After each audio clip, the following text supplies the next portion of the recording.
Good morning, everybody. Welcome to the Disability Legal Network. It's their second event with the theme of Legal Minds, Neurodiversity in the Legal Sector. My name is Daragh Bogan. For those of you who are visually impaired, I am a fast approaching 50-year-old with I'm short of hair, shall we say, with a ginger beard, a red beard, about 5'10", and wearing a blue suit with a white shirt. My pronouns are he and him. I'd like to welcome all of the people who are joining us virtually. There's about 50 of you, and it's great to have you join us this morning. I also want to thank Matheson as Secretary of the Disability Legal Network. I want to thank Matheson for hosting this event. This is the second of the events, the first which was the launch event was held at William Fry, and it's great to have so many people in the room with us. The last September, Matheson held a D&I conference, and one of the themes that we examined in that conference was hidden disabilities. One of the most often hidden disabilities is neurodiversity in its many guises. Neurodiversity and neurodiverse conditions are actually much more common / prevalent than very often people might realize. And they will include a number of different conditions, some of which are disabling and some of which are not. I am neurodiverse myself. I live with a ridiculously named condition called restless leg syndrome. And I take medication that would be given to people who have Parkinson's, albeit a lower level. So I understand what it is to be neurodiverse as one of the reasons I'm involved in the Disability Legal Network. I have volunteered for many years in the neurodiversity sector, if I can call it that. And have encountered a number of different conditions over those years and understand a lot of the challenges that people who are neurodiverse can face in the workplace. Neurodiversity is a term that was coined in the 90s, so it's actually still a relatively new term. And what we're finding, I'm sure many of you will agree, is that its prominence is increasing, particularly in work sector or work areas where there is an increased focus on it and trying to ensure that structures are in place to support colleagues who are neurodiverse. It comes about due to its definition, I suppose, is that it's a variation in human brain functions relating to sociability, as we're going to hear a little bit later about today, learning, attention, and mood. It's more a descriptor of a conceptualization of different aspects of brain effect, rather than it being something, let's say, a more psychological effect, so to speak. Sorry. So a little bit of housekeeping for this morning. The toilets, for those of you who don't know, those who are in the room, are just around the corner here. My colleague Ruth will be here to guide any of you should you need any guidance. We also have a quiet room for anybody who might need a little bit of time away from the room. We have captioning, as you'll see on screen. And we also have an ISL interpreter who has joined us, and you'll also see on screen, and those of you who are joining virtually will see that too. We have a photographer in the room, and you'll have had advance notification of this. If any of you are uncomfortable with that, please let me know.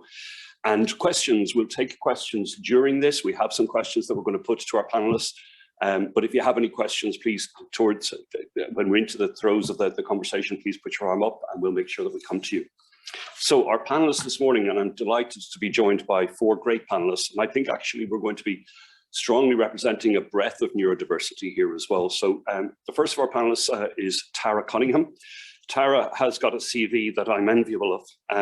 She is one of America's best known neurodiversity and disability advocates. She is the CEO of Beyond Impact and focuses on empowering disenfranchised communities. And you'll see Tara now on screen. Tara lived in Ireland for 16 years and was named one of the top 100 Irish Americans and Social Entrepreneur of the Year. Former Taoiseach Brian Cowan appointed Tara to the National Disability Authority, where she promoted disability and policies.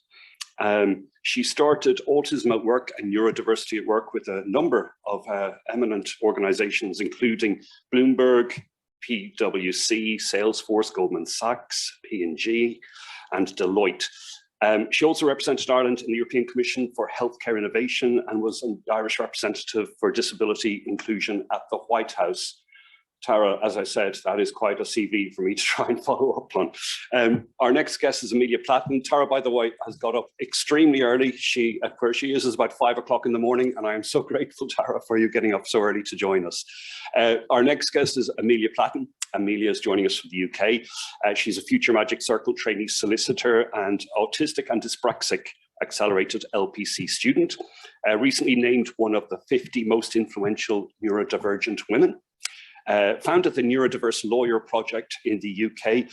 It's an advocacy group with over 40 volunteers, and this was after Amelia herself had experienced discrimination in the workplace and in recruitment processes. The Neurodiverse Lawyer Project is an award-winning group. It has over 20,000 followers on Instagram. There clearly is a, if I can use a term, market here, and Amelia has rightly tapped into it. So I'm delighted that Amelia is able to join us as well. In the room with Peggy Hughes. Peggy has joined us from Mason Hayes Curran, where she is a partner. Peggy, I don't think I'll be speaking for you in saying that Peggy's representing a different type of neurodiversity again, which is that which emerges as a result of a brain injury. And it's something, again, an acquired injury is very often overlooked when we're talking about neurodiversity, because many people are obviously born neurodiverse, but actually then we have the situation where people have kind of acquired injuries. Peggy has a lived experience of a brain tumor, and she will talk about that herself, as well as breast cancer, and is very keen to share her own insights to raise awareness of acquired brain injuries and the impact that that can have in the neurodiversity sphere. She's also a committee member of the Disability Legal Network. So Peggy, it's great to have you here and you're very welcome. And last but certainly not least is Nuala McAnally, and Nuala is one of my colleagues here at Matheson. Nuala is a senior risk and compliance lawyer at Matheson and a member also of the firm's D&I committee, specifically our disability committee. Nuala was diagnosed as autistic last year, and I'll let you again, Nuala, talk a little bit about that yourself. And it's added a different context to Nuala's world, without meaning to speak for you. Firm believer in removing the stigma, I think, which is probably true for most of us in this room, that is associated with neurodiversity. And finally, Shelley is joining us, as I mentioned. Shelley Parkinson is joining us to provide ISL interpretation for those who are joining us who are deaf or hard of hearing. So on that note, I would now like to welcome Michael Jackson, who is the managing partner of Matheson. Michael, I will hand over to you for a more formal welcome to everybody. Thank you.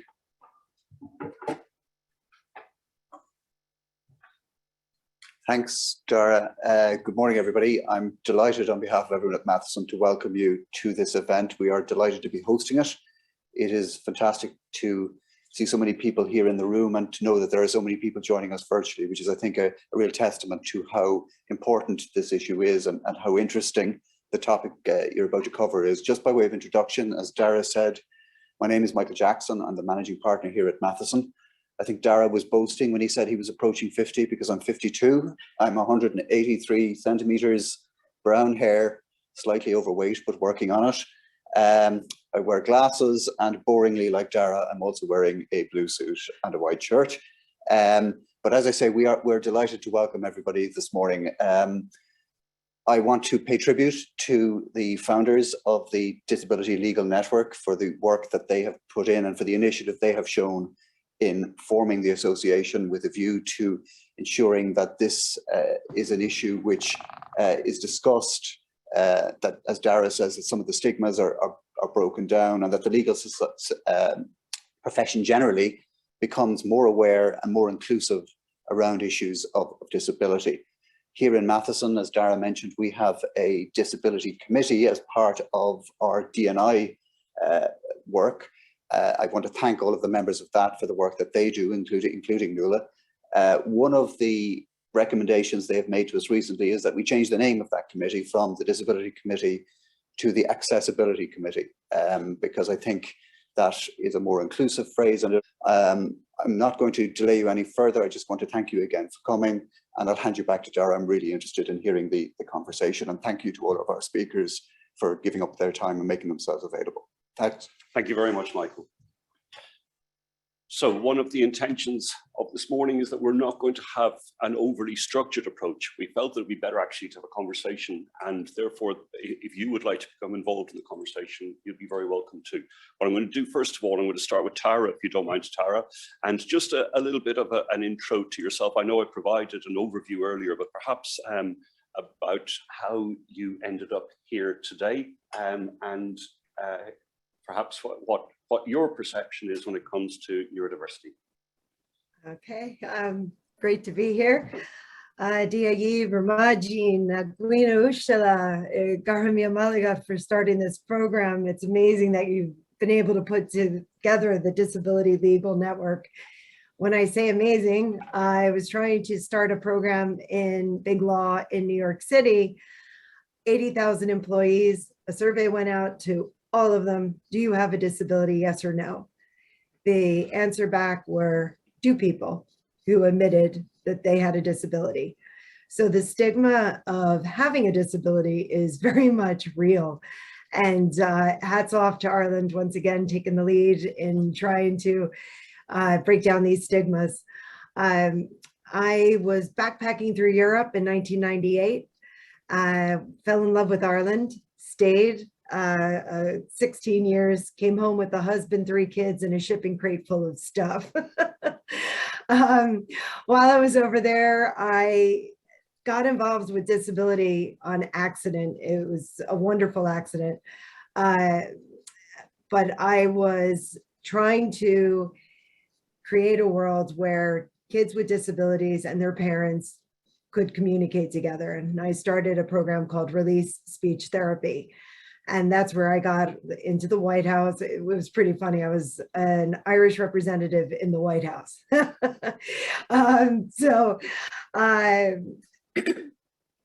I was recently diagnosed as a hypersocial autistic. I'm 47 now, so I'm pushing that 50 bolter as well. I was 45 when I got diagnosed.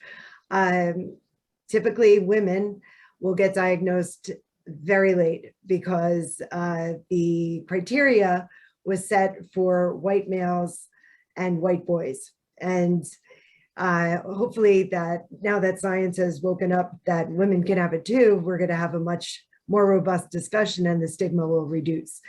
I've started neurodiversity at work programs all over the place. But one thing that was super fun was I got to co-found the Grunin Center for Law and Social Entrepreneurship at NYU School of Law.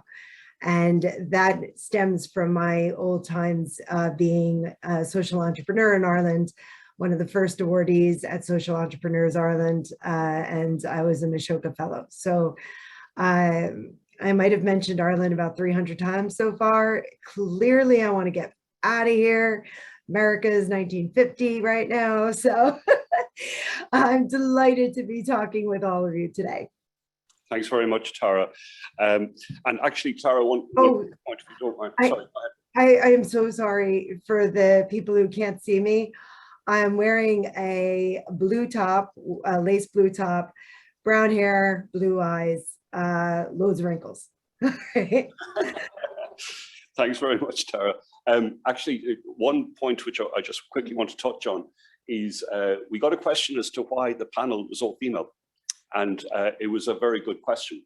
As I mentioned at the start, I have volunteered in disability circles, for lack of a better term, for many years. And what you find, or what certainly I've found over the past 15 plus years, is that the people who treat neurological disorders specifically tend to be men, and the people who advocate on behalf of patients tend to be women. And therefore, the people who very often will speak about neurodiversity and disability, I would say, are overwhelmingly women. So therefore, in sourcing our panelists for this morning, and obviously I'm delighted with the panelists that we have, but it was just a coincidence that they happened to be women. So it was a question that was asked, and I felt I should address it just as a matter of procedure. Amelia, I'm going to hand over to you next, if you wouldn't mind doing your brief intro. Thank you. Yeah, so hi, my name's Amelia. I'm a white woman in my mid-20s, medium height with blonde hair, and I'm wearing a white top with a beige blazer. My pronouns are she, her. So yeah, I was diagnosed as dyspraxic at 17 after pretty much failing all of my AS and A-level exams in the UK. And then after various hospitalizations, extreme mental health episodes, self-harm, suicide attempts, including being diagnosed, as many autistic people are, with pretty much everything other than autism. I was always a pretty shy child, but most medical professionals just basically thought that I was rude and unwilling to engage. But I was diagnosed as autistic about 6 months ago at age 23, which was a really big deal for me and kind of allowed me to understand myself a lot more. As I was kind of going through university, I suffered quite a lot with my mental health. And then when I decided to start applying for law firms, I experienced quite a lot of discrimination in recruitment processes in particular, which I'm sure I'll get into later. But also when I was working in the legal sector as paralegal, a whole host of things, name calling, micromanagement, lack of reasonable adjustments, the whole host of things. I then decided to set up an Instagram page just to kind of talk through my experiences and see if there was anyone else who was also experiencing that kind of more on the junior end. And I was just amazed that within kind of a few weeks, there was thousands of people who were following me and hundreds of people in my inbox who had faced the same or worse things. And these weren't just people that were kind of at my level of the career. These were, you know, partners, very senior people who had either never disclosed or had faced absolutely abhorrent things within the legal sector within the UK. And so I decided to expand that. We now have a podcast where we talk to different firms and neurodivergent legal professionals. We also have a buddy scheme events and a blog. Essentially what we're trying to do is ensure that these things are led by neurodivergent people and not just neurotypical experts and other people who think that speaking on our behalf is better. And so we have kind of done something, but there's still a long way to go. But yeah, that's a little bit about me. Thanks so much, Amelia. It's great. And Peggy, I'll hand over to you next, if you don't mind. No problem. Thanks, Daragh, and good morning, everyone. First of all, I'm 5'5". I'm 56 years of age, white female. I'm wearing a light blue dress with a slightly darker blue jacket, blue eyes and short crop grey hair. But to look at me, you cannot tell that I have any particular challenges or disability. Mine is invisible. And my story, for the purpose of today's discussion, really started on New Year's Eve 2014. On that day, I was diagnosed with a brain tumour, so it wasn't the best New Year's Eve that day. And 3 weeks later, I was admitted to Beaumont Hospital and had my surgery and went home and set off really on a journey of recovery and discovery. And it became pretty obvious to me very early on that I was encountering some neurological challenges which I hadn't previously experienced. And they included issues around speech, heightened sensitivity to light, sound, movement around me, in particular, even moving images and movement of people around me and in crowded environments, a bit like this morning, the bright lights, the people, and energy and fatigue issues. And so I remember going to my surgeon on my first review appointment and explaining all this to him because I found it very frustrating. And his response actually stopped me in my tracks. He said to me that in order to remove my brain tumour, he had to, in his words, essentially inflict a massive brain injury upon me, and that everything I was experiencing was entirely consistent with that type of brain injury and to be expected. I'm also an ex-nurse, so at that point, I realised immediately that this was going to be life-changing for me, and it has been. And so I'm a very practical person, so you just get on with life, accept it, and learn to adapt and how to manage these things for yourself. And for me, I have to manage my energy levels very severely. And I've been doing very well with that until 2 years ago when I was just at the first lockdown, I was diagnosed with breast cancer. And that set me off on a new journey of surgery, chemotherapy, radiotherapy, antibody therapy, and now I'm on hormone suppressant therapy, which in itself, amongst other things, totally disrupts my sleep. So I have issues to manage, and I've learned how to adapt and manage them, because we humans are very adaptable, and I love what I do, so I'm not going to let a challenge really get in my way from that perspective. And I suppose my reason for being here today really is just to create a bit of awareness and understanding, and hopefully start a conversation where we speak a bit more freely about these challenges. If people at my level in the profession don't speak about their own challenges, it's very difficult for more junior people to feel safe and to instill a culture of openness for people to come forward. And I suppose the other thing I'm mindful of is that if people with disabilities or challenges don't explain their challenges and don't open up about them, it's very difficult to expect others to understand them and to know how to accommodate us appropriately. And that's my purpose for being here today, really, just to be part of the conversation, and hopefully it will move on in a more positive direction from here. I have to say from the very outset, though, I have been supported immensely in my own firm in relation to all my own challenges. And I've been in no rush to speak very publicly about these very personal issues. And it is difficult to speak about them publicly, but I think it's important that we do. And that's why I'm here today. And thank you.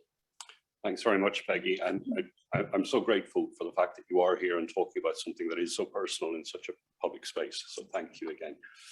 And Nuala, over to you. Thanks, Daragh. So my name is Nuala McAnally. I'm a risk lawyer here in Matheson. I am a white cis woman. I'm about 5'10", probably a bit more in the heels. Shoulder length brown hair, hazelish eyes. I'm wearing a black jacket, a black and white patterned top, and black jeans. I suppose I'm here because I have felt different and other throughout my life, I suppose, from young child up and onwards. I've found things challenging that looking around, everybody else seemed to just find easy. So situations where there's a lot of people, where there's a lot of chaos, where there's a lot of moving parts, where there's noises, sounds, different types of lighting, everybody else seemed to just breeze through those situations, whereas I found them incredibly challenging, but never knew why. Just always felt kind of slightly deficient, slightly not as good as, and as though you didn't fit in with everybody else. And then you kind of had the social bit on top of it, where everybody else seemed to know what to say to each other and how to have the chats and what was appropriate and what wasn't appropriate, and when you made eye contact and when you broke eye contact, all of that sort of thing. Whereas it just didn't seem to come naturally to me. But that was me, that was my personality, that was life, and got on with it. So I came to about, oh yeah, I forgot to mention I'm in my early 40s, which actually is important as far as context is concerned. So came to a year or so ago, and I started noticing that my daughter was having a lot of the same challenges that I had. She was 11 at that stage. And myself and her dad had conversations over the years about how we suspected autism. We weren't altogether sure. We weren't sure what to do. We were at that stage, we didn't know very much, and we weren't desperately well educated, to be honest about it. And we were worried about the whole labeling part and that end of things. So we didn't want to look at doing an assessment unless it was necessary. But it got to a point where we felt now is the time, we need to get this done. And I remember talking to her about the assessment just to let her know what we were doing and why we were doing it. And she kind of sat down and she's just like, but Mammy, everybody says that we're really similar, and you're the only person who understands why I find things difficult, because you're the same. So if I'm being assessed, why aren't you? And I thought, you know what, that's a very fair point. So I got assessed at the same time. And I got my diagnosis one day, she got her diagnosis the very next day. So we've been doing this together. We've been finding out about ourselves together. She's 13 now, so we're trying to figure it out. She informs me as much as I inform her, and we both support each other. So like, I could have situations where I could be in a supermarket, and for whatever reason, everything that's happened that day in the lead up means I start to enter into a shutdown. I can't figure out, it gets to the point where you can't even pick something out of the cupboard or out of the fridge, and she knows what to do. She's kind of like, you like that, let's just pick that, gets it, directs me towards, we help each other out. So my big purpose in being here, I suppose, is to try and see what we can do to get rid of the stigma so everybody can be themselves, like in their personal lives, but also and especially at work. to remove the stigma that if you're neurodivergent, it means that you're not as able, particularly in the professional setting, and more selfishly on my own behalf, to make sure that I can do what I can so that my daughter is in a more open society when she gets to our age and is starting off in her professional life. Thanks so much, Nuala. So I think it's fair to say that everyone here today has got a good reason to be here. We're going to do, like I said, some questions now, and I had actually scripted a number of questions, but the introductions already have set a direction for me with regard to perhaps a line that we could follow. And I'm going to start with the fact that many neurodiverse conditions are invisible or hidden.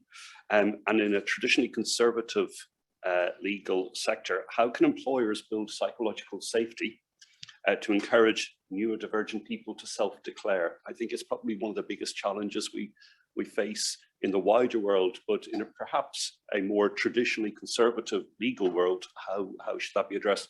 Amelia, I might go to you first on that, if you don't mind.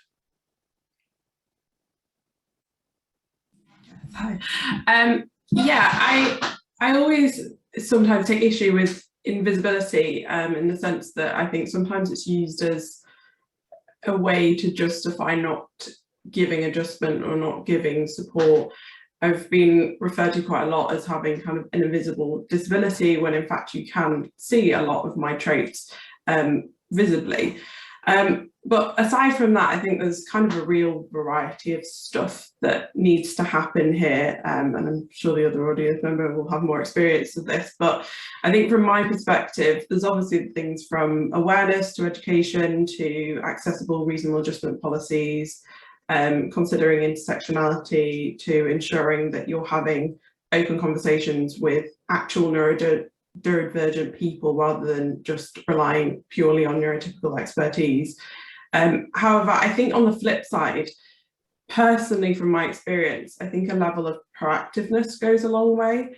Now what I mean by that is not purely relying on that neurodivergent person to educate and raise a need every single time. I think it's quite a real concern, at least it was for me and a lot of people that I've spoken to, that we're going to kind of be used as vats of knowledge and be expected to advocate at all times alongside doing the jobs if we disclose. And then on top of that, knowing that you're going to need to ask for and possibly fight for, either because of your own anxiety or because of some external bias that exists, every tiny little adjustment you need is exhausting. So yes, you need to learn from neurodivergent people, and that's a good way to start. But one, it doesn't need to be your employees who's just trying to survive. You could pay a neurodivergent workplace trainer, employ a charity, whatever it is. You're not entitled to someone's story, I guess is what I'm trying to say. And two, once you learn about that, you need to be implementing it in a way and not just relying on that person to bring it up all the time. And that also means that those who choose not to disclose don't feel like the whole burden is on them if they do choose to disclose, which I think is quite a significant barrier for people. To give, I guess, an example of that, when you have, say, a social in your firm, which is obviously a great way for people to bond, and can also, obviously, in certain firms, that is a way to get ahead in terms of your socialisation, which is not always great for autistic people, but it's a topic for another day. But you could maybe say, okay, instead of this person having to ask for there to be a sensory room or a silent room, you could say, okay, we're just going to put one in. Or in training, thinking, could I maybe provide a written overview of this rather than just relying on that person to say, actually, I struggle with verbal instructions. I think a lot of the time it relies on people to, divulge their deepest, darkest personality traits and life stories before they can actually get adjustments. And I think that it shouldn't necessarily be that way. I think it should be just like, okay, I'm neurodivergent, what expertise do you have here to help me decide on some adjustments?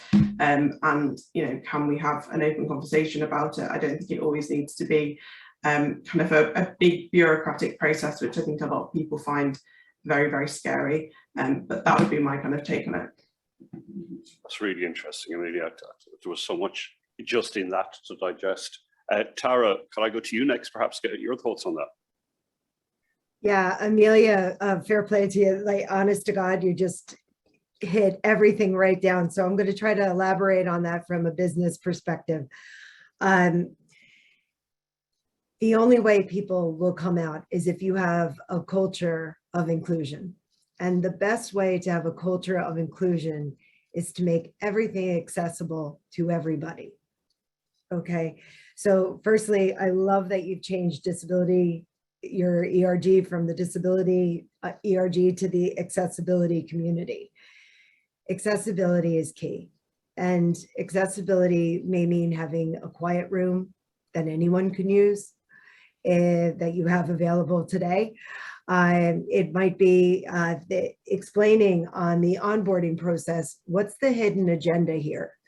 So here's our handbook, here's our rules, but you're to go to lunch from 12 to 1. That's what the handbook says. But a neurodiverse person who is typically a rule follower, and they'll be like, well, nobody's leaving for lunch, but the book says to leave for lunch. So they leave for lunch, and then that goes as a negative tick against them because that's not the office culture, right? The other thing is when people are reviewed by, everybody has their benchmarks, their KPIs. Communication and socialization is a huge part of that. And as Amelia said, those social moments, they could be absolutely just destructive to a neurodiverse person. And they typically happen on a Friday when you're really trying to just get through the rest of that week.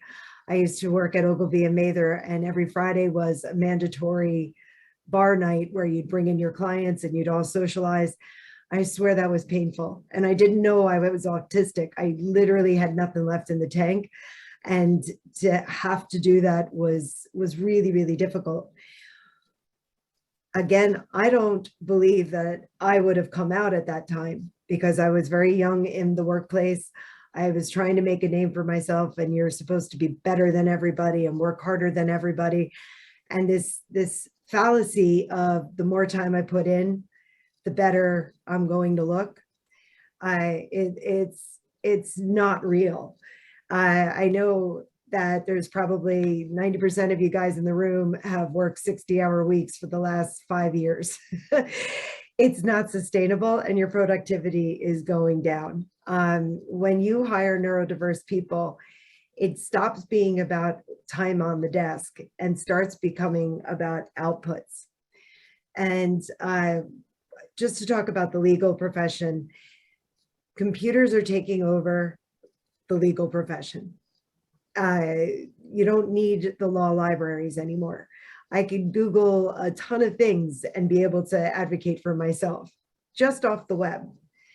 What the profession needs are people who can critically think, people who have to navigate a world that is not created for them their entire lives. Because when they see a black and white problem, they see multiple things that can be done that a non-neurodiverse person can't see. And instead of focusing on, I need to have a half an hour nap in the middle of the day, or I need to have a bit of quiet time or whatever, like, who cares? I had a guy who was able to do a week's worth of work in 2 hours, and then he would just collapse and would go home and then come back 2 days later and do another week's worth in a few hours and then collapse and go home. He was not hired because he couldn't sit at the desk for 9 to 5 every single day. That's ridiculous. They got 2 weeks of work out of a guy. Who cares that he did it in 5 hours, right? So that firm didn't pick him up, and Microsoft did. And Microsoft is very happy to get 2 weeks of work out of a guy who works from home and is able to bring in so many things. So we've got to change culture, and we have to think about the benefits that a person who doesn't think like everybody else, what that will bring. And I just want to give some stats. Teams that have neurodiverse people in them have 90 to 140% higher productivity. That's not because autistic and neurodiverse people are superhuman. It's because their managers and their teams and the cultures that they work in, if they are making the accommodations and everything accessible, the team works better. It works more efficiently. There is 28% of companies that have these programs have 28% higher revenue, double the net income, and 30% higher economic profit margins. They have increased employee retention. They have better management and communication skills, because you have to be a better manager. You have to communicate effectively. And that faster problem solving, that's coming from people that would maybe have robot voice, or maybe isn't the most social at those social events, but they're absolutely brilliant everywhere else. So when you're doing the benchmarking, 20% is in communication and socializing and creating a personal brand. Neurodiverse people do really poorly on that. So right away, they're on the back foot and they have to try to catch up. And the question is, does it really matter on the outcomes of that job? Is that the culture that you want? That people feel that they need to check in and just serve their time at the desk? Or do you want people to bring their full selves to work and add value where we have vast holes in knowledge and the ability to think differently? Critical thinking is what everybody wants. If you want critical thinking, bring in neurodiverse people and start looking at all of your processes, the way your culture works, the way you treat individuals, the hidden agendas, titles. I don't know if you guys have acronym soup, but almost every firm I've ever been into has their own set of acronyms and their own corporate speak. And the first time you walk into an office, the first month, the first few meetings you're in, you have absolutely no idea what's going on. But if there was an acronym glossary and a corporate speak glossary, that would benefit neurodiverse people, but it would also benefit all your new hires and get them up to speed faster. So these pieces of accessibility makes work better for everybody. So that's, I'm social. Remember, Daragh, you have to shut me up. I wouldn't dare, Tara, because again, there was so much in there. The glossary idea is a great idea, and thank you for that. I'm going to move on to a slightly different question, only so that we can look at different aspects of neurodiversity. What do you feel can be done to address the misconception that disability and or neurodiversity is a weakness? I'm going to go to Peggy on that. Again, I think it comes back to openness and having a culture of openness, or trying to create a culture of openness within your organization. And I think that very much needs to come from the top down if possible. Now I have to say, very often we learn from the more junior people half the time. So it's in both directions, but if you need a culture of openness so that people feel comfortable to be able to talk about things. And also, I mean, very often you can get a sense from people that they may have different issues and you don't know for a fact what's going on in their lives. And if you had that culture of openness, it would be much easier for people to feel they could declare what their issues were. And what I would say is that at that point, if somebody is brave enough to come along and declare a challenge to you that they're encountering in their work or anywhere, please listen, really listen to what they say. And we shouldn't be afraid to ask them how we can help them. Is there anything we can do to help you? Now, I know Amelia said it shouldn't always come down to the person, and I get that entirely. However, in the situation, if you do have a situation where this happens, we really need to listen, because, you know, very often I've had situations, and not necessarily in work, it's outside of work as well, and it's not just the legal profession, where you explain some issue or challenge you've had. I can have issues with extreme fatigue, and the best way of describing to you is like I'm like the owner of an all-electric car. From the time I get up in the morning till I go to bed in the evening, I have range anxiety, because depending on how well I've slept last night and what I've got to do today, I'm constantly scanning myself for my energy, to assess and monitor how my energy is, and I'm constantly prioritizing my work so that I can best deploy my energy levels to make sure I get that work done so that no client is negatively impacted by what I do. Okay, and so for me, it's somebody understanding that that's what happens. I may work in a different way and I'll prioritize my work, but I make sure it gets done. And consequently, you know, for me, I know for a fact, I probably have to work 3 times harder now than I did before my brain tumor to get the work done.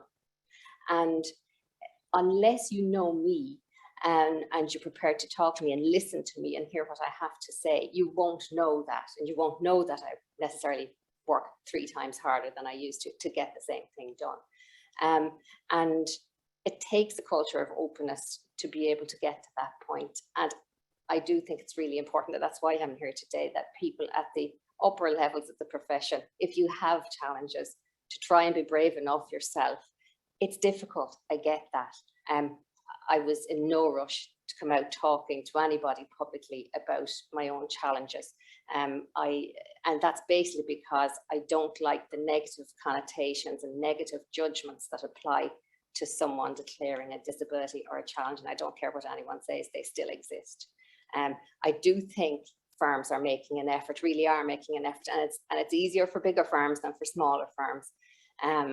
But there's a long way to go still, and I think you really need to have a culture of openness. And for me, a lot comes from the top down. I have managed in nursing as well, and you know, you can't, in my view, a good manager doesn't ask somebody else to do something they wouldn't do themselves and are not at least seen to do on occasion. And so it comes from yourself and from the top down for me. And Amelia's quite right. It's you know, a person coming into an organization shouldn't always have to be the one coming forward. If your recruitment process covers issues, you know, you go out and you make it clear that you encourage people with disabilities or various challenges to apply for posts, and your application process specifically makes, you know, ask people, are there any particular things we could do for you if you were employed by us to help your work, help you do your work better. If we do things like that in the recruitment process, and then also in the review process, I'm sure annual reviews probably need to be looked at as well in some instances, to make sure that you're not, you know, one size doesn't fit all. We're all different. I'm no expert on how you go about doing that. All I know is my lived experience, but my instinct tells me that the recruitment process and the review processes probably need looking at, and certainly would be no harm doing that. But that's certainly my view, is how you at least start going about it. And once you know what people can do and what they need, you often see them achieve far more. And as I say, you may find that they actually work 3 times harder than people who are already in your organization. It's hidden there in plain sight. And if we're concerned about the cost is already there. If you have people within your organization who are struggling and doing their living best and struggling to do their work without any adaptions, think about how much better they could be doing if you understood what their challenges were and you were able to support them better. And I just think it takes that culture of openness. And once you've got that there, you will see these people and you will understand that they can very often produce the same and often produce far more. Thank you, Peggy. And Nuala, before I come to you with the same question, just so people are aware, we have a microphone at the back of the room. If anyone has a question in the room that they'd like to put to the panel, you're very welcome to. One of our colleagues, Ruth, from what I can now for the first time use the term from our accessibility committee, is here with the mic, so she'll be able to walk around if there's any questions in the room. Nuala, in the meantime, can I come to you with the same question? Yeah, I mean, I'd echo really what Peggy has said. It's the culture of openness, and to be honest, having conversations like this that I think will help remove any negative connotations that there are with neurodiversity. And I think seeing more and more people being open about the challenges that they face at all levels of an organization encourages people to be more open. And the more open everybody is, the clearer it becomes that actually there isn't anything negative relating to this. People are able to do their jobs just as well, and in some cases better in some instances than other people. So it's just to make sure that people feel safe and able to make that disclosure if they want to, but it very much is a choice point. Not everybody should if they don't feel comfortable. I mean, from my perspective, Matheson has a very, very open and inclusive culture. You can see the entire way through it. So when I first disclosed as part of our then disability committee and talks that we were doing, it felt safe to do that here, whereas I know it wouldn't have felt safe in other organizations I've been a part of. So it very much does come down to the culture that you're working in. So I think that's really, really important. And again, as Peggy was saying about as far as accessibility and accommodations are concerned, I think if we ask people both at the recruitment stage and during their review processes, ask everybody, is there anything that we can do to help you work to the best of your ability? It's not just neurodivergent people who experience things that could be changed to help them work. Neurotypical people can experience them too, and everybody would benefit from something like that, but it would allow people with disabilities and with challenges to ask for those things without outing themselves in the process, which will help make things a little bit more open. Thanks, Nuala. And what's interesting is we've been speaking a lot, rightly so, about what employers can do. But the next question, I'm going to go to Amelia on this actually. Particularly Amelia, because what you said regarding some of the bullying that you faced. What can workplaces do, or what is the ask, I suppose, of neurotypical work colleagues? What can they do to be supportive to neurodiverse colleagues?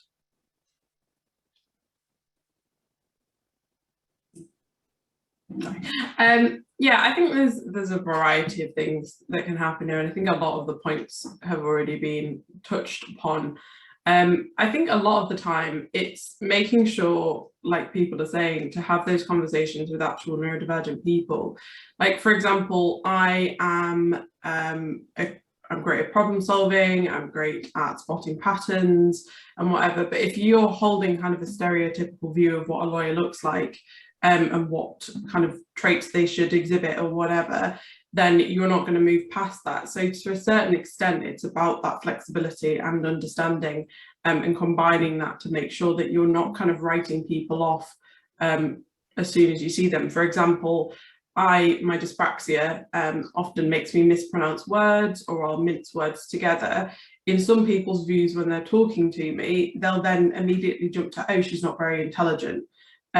Now, I think I am, might not be, but if people are kind of having those views and they're thinking, they're putting kind of 2 and 2 together and making 15 all the time, then we're never going to kind of move anywhere past that. We've got to kind of challenge what our belief system is, and part of that then is just about knowing what those biases are and knowing about how we should be treating neurodivergent people. For example, I do quite a lot of posts on kind of like challenging your own biases, and one thing that often comes up that people don't necessarily realise that they're doing is that when they know someone is neurodivergent in a workplace, they'll start kind of micromanaging or kind of just keeping an eye on them more than they would someone who's neurotypical. For example, for a dyslexic person, you might be kind of going over their work kind of tedious amounts of times because you are concerned they're going to make a spelling mistake to a client, even though they have already employed, they're very likely aware of the fact that they are not so good at spelling, and therefore they've probably already put in about 3 pieces of tech to double check their work. So I think a lot of the time we don't necessarily know that we're actually doing it. And so you've just got to, I think, kind of dig deep and actually think about how you're treating these people and making sure that it is the same as everyone else, whilst also taking account of there are these differences and challenges. And I think to a certain extent it comes back to what was being said before about kind of not seeing it as an automatic weakness and also seeing the strengths. But I think we've kind of gone, especially in some UK firms at the moment, they've kind of gone too far to the opposite side, where neurotypical people think that we just need to be celebrated all the time, and, you know, just commended for our, you know, superpowers and superhuman abilities or whatever. And it's not that. I just want people to admit that I have strengths and I have weaknesses, not just weaknesses. But I don't need to be celebrated. I just want to be treated like anyone else in the office, with that understanding that not everyone needs to be the same. And so that would be my kind of small take on it. Thank you, Amelia. Can I just check if there's any questions in the audience before I move on? No. Tara, I'm going to put the same question to you. Obviously, with your background, you will have perhaps a slightly different perception. You'll have worked with a number of organizations where there was a very strong focus on enhancing disability awareness and the availability of resources, etc. So I'd be interested to hear your thoughts on this. Yeah, I'm loving listening to Amelia and Nuala, and oh my God, okay, so I have dysnomia and I can't remember names, and I totally can't remember your Peggy, right? Yeah. Hey, okay. The way Peggy was bringing, Peggy and Nuala beautifully brought in the whole idea of a culture of acceptance. Okay. Every single person in this world will need an accommodation at some point, without a doubt. Daragh, you're wearing glasses. That's an accommodation. When we were little, you might have been called Four Eyes. The kids today are not called Four Eyes because everybody has glasses, right? Because of better medicine. So it's just a thing. Neurodiversity has always been here.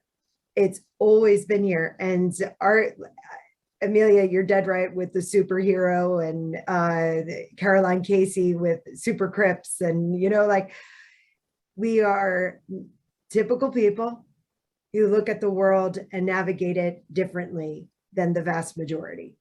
That's it. And when we come in, cultures, different work cultures, I'll try to say this very quickly. Different cultures want different people. They're always trying to hire people that are different, that think differently, but their interview process, as you said, Peggy, is exclusive. So the interview processes we use today are the exact same thing as a narrow door in a wheelchair. Before we widened the doors, the people with wheelchairs could not get into the room. That is what we're doing to neurodiverse people with our recruitment strategies. The door is really narrow. And if you're good enough to squeeze through, you want to hide because they've had a narrow door, so they don't really want me. So let me just go and fake it so that I can get ahead. What's everyone else doing? I'll do that too. Often to the harm of themselves. But if you have a company that has a big wide door, and through every process in your onboarding, job descriptions, your reviews, the events, everything is open, wide open for you to say, I really require to work from home 2 days a week because. And if that is accepted because your boss knows you can do the work, winning. Everybody is winning. There are parents that want to go to their kid's softball game. It really matters. Does it matter that they're in the office at their desk? They're not thinking about that work. They're thinking about letting down their kid missing a rugby game, right? Allow for those accommodations. Things like that make a company culture open and honest, and you could bring your real self to work. So if you're having a bad day, Peggy, you could say to Nuala, you seem a bit down today. Do you want to go for a walk? You know, or it just makes it easier to be human because we spend most of our lives in the office. Wouldn't it be nice to just be yourself instead of this machine that the box tells us to be? And that's the beauty of neurodiversity, because we try to be in that box, but we burst out of it all the time. And we should do so unapologetically, because all the things that we have done have moved the needle further than if a neurodiverse mind wasn't in the room. So I hope that helps. It absolutely does, Tara, and thank you again. Peggy, could I go to you the same question? Yeah, actually, I was just going to say and comment on that. I think perhaps in some ways, the hybrid working from the pandemic may well actually work to the advantage of neurodivergent people, and hopefully if workplaces can maintain some or all of that level of flexibility within their workforces going forward, that will also make life a lot easier for neurodivergent people. So hopefully if we could do that, it might iron out some of the issues and some of the problems. Not necessarily all of them, but I think some of them. And I'm actually quite hopeful that following the pandemic that we may see a shift in the culture and to a working practice and environment that is more inclusive for neurodivergent people. Thanks, Peggy. Interestingly, as I mentioned at the start, I had a number of questions scripted for this event. And what's interesting is that I don't need to ask them all, because actually we've been touching on so many different points going through the event. But I'm conscious of time, so I'm going to put one last question, and I know you'll have touched on it a number of times, but throughout the different answers. But if there was one ask, just one ask, what would that be of an employer and or of colleagues? So, and I know we've touched on it, but there's been so many different elements. So I'm going to ask each of you, what would be your one key ask? So one thing an employer could do, or that you want an employer or your colleagues to do. And I'm recognizing, by the way, what Peggy said regarding her own employer and how supportive they've been. So it could be just generally around the legal sector rather than your specific employer. Yeah, I mean, I'll start with Peggy, if you don't mind. Yeah, no, certainly. I mean, my employer has been absolutely exceptional, and I suppose there's also different for me in that by the time I had the brain tumor, I was already later on in my career. I had already gained a certain amount of, capital, as it were, and people knew what my abilities were. So perhaps it was a bit easier for me at that level to come back and be open about things, because I'm always very open with them about what I can and cannot do. And there's lots I can do. In fact, I've done some of my most technical, complex work since I came back from my brain tumor. So it's I find it difficult to comment for somebody perhaps earlier in their career. But for me, I think if they could certainly try to encourage a culture of openness, so that people do feel safe to come forward with any challenges that they have. And like everybody said already, perhaps in the review process or whatever, make it clear that you're asking everybody, is there anything we can do to accommodate you, so that people don't feel singled out if they don't want to particularly disclose any challenges or disabilities that they have themselves. So the culture of openness, but it's not just about the optics of it. You need to follow through with it and make sure that everybody, encourage people within the organisation to be open about these things, and not to be afraid to ask how we can help. And when we do ask, and somebody is brave enough to tell us how we can help, really listen to them, really listen to them. Thank you, Peggy. And Amelia, I'm going to come to you next, because enviably, you're the youngest on the panel, and therefore you have the most recent experience, I suppose, of having gone through recruitment processes, etc. But actually, what would be your one key ask of a workplace or of colleagues? I think it's probably similar to what Peggy just said, and that's to ask questions, listen to what we're saying, we know our experience, and then implement it and be flexible with that. And then just continually repeat the process, because there is an awful lot to learn still. I think the thing to note is that, particularly for a lot of autistic people, employment is incredibly important. That feeling of hopelessness and feeling like you have no prospects is not a nice one. I know that from personal experience, and it's led to a lot of very dire situations for a lot of neurodivergent people, and there's very little support for autistic adults without paying for it, and so they need that employment. So just appreciate how important it is to get it right and take action. Thank you, Amelia. And I'm going to go to Nuala next. I suppose if I touch on the colleagues' perspective rather than kind of firm culture, I think for me, the biggest thing is to remember that every neurodivergent person is different. So like people often say, if you've met one autistic person, you've met one autistic person. Everybody has different traits, everyone has different challenges. So if somebody comes to you and lets you know that that they experience a certain condition, ask them what would help them. So I suppose my experience when I told some of my team members, Matheson and my two managers, the first thing that every single one of them asked was like, okay, great. First of all, do you like to be like, are you autistic or do you have autism? They wanted to make sure that they were using the terms that I felt comfortable with. And then they all asked, is there anything that we can be doing differently for you to make things easier? So not just relying on stereotypical what they thought might be the case, but actually asking me. And I think that was what was most important for me, just colleagues being open enough to ask what can they do for you as opposed to the stereotypical version of it. Thank you, Nuala. And Tara, I'm very conscious of time, so I'm going to give the final word to you. Well, that's silly. I'm the hypersocial Audie. I would say I would applaud all the answers that have just gone on. I would say if the company actively engages with employing neurodiverse people and makes that a decision from the top all the way down, that means that if you are doing that, that means that you guys are very open towards it. So hands might go up for disclosure. The hands that go up that are disclosing are the people that should look at the barriers that you have currently in your organization and start making the changes that are required so that that openness that we're all looking for is available.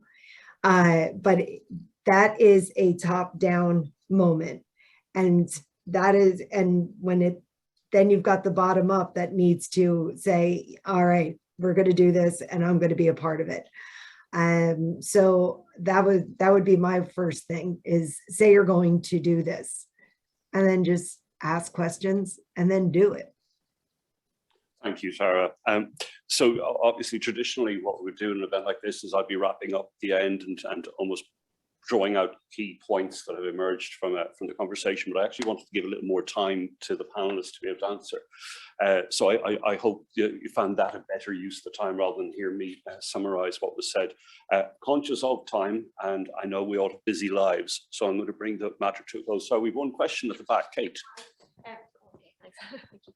Hi, could the panel recommend, I think it was, can't remember who said it actually, training. Could the panel recommend a firm or a charity who does training in neurodiversity? And it doesn't have to be answered now, you can follow up with an email, but I think that would be really helpful as a practical. That's a good question. Kate, if you don't mind, I think that we will take that one away and come back. And everyone obviously who's signed up, if you're happy for us to email you that response. If after this event that you don't want to be on our mailing list, you can of course contact us and let us know. For now though, conscious of time, and thank you for the question. I just want to thank Amelia, I want to thank Tara, Peggy and Nuala for what I certainly believe was actually a very insightful discussion around neurodiversity. As I mentioned in the opening, neurodiversity, not all neurodiverse conditions are disabling, but many of them are. And it's actually about recognizing that and has been covered many times, creating a culture or a workplace environment where people are allowed to shine. So my thanks again to all our panelists, to all of you for joining us this morning, of course, to all of the people who've joined us virtually. I hope you also found it a useful and insightful event. So thank you all very much.